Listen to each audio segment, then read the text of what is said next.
Wana wa Israeli waliteswa sana katika Misri, walichoshwa na mizigo ya Farao. Kwa upendo wake Mungu kamutuma Musa ili akombowe. Kwa upendo wa Mungu katenda miujiza, wana wa Israeli wote wakavuka.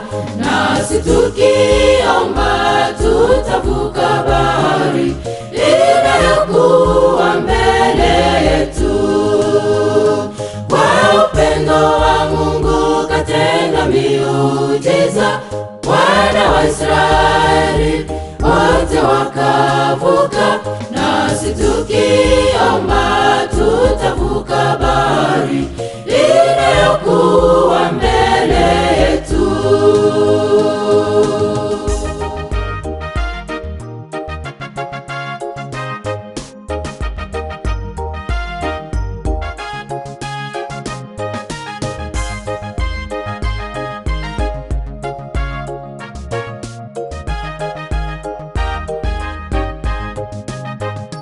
Walipofika jangwani wakasi Mungu, wakaumwa na nyoka.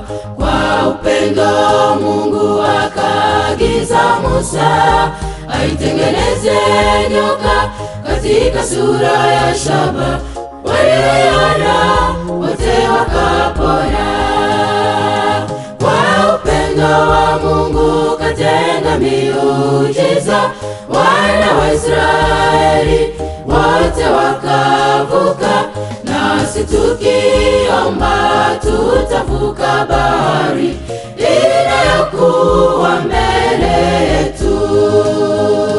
Kwa upendo wa Mungu katenda miujiza, wana wa Israeli wote wakavuka. Nasi tukiomba tutavuka bahari inayokuwa mbele yetu.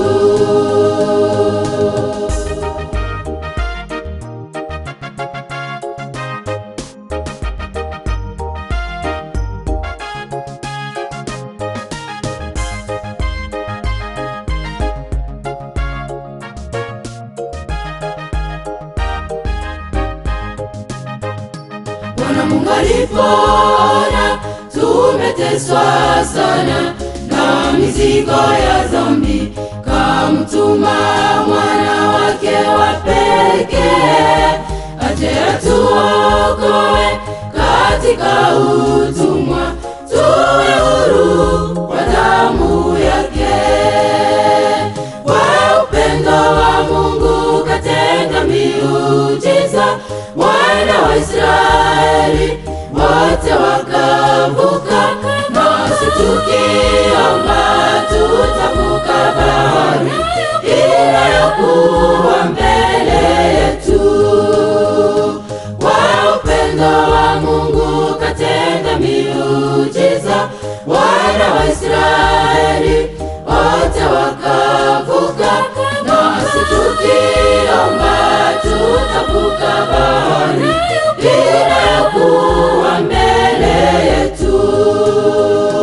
Kwa upendo wa Mungu katenda miujiza, wana wa Israeli wote wakavuka. Nasi tukiomba tutavuka bahari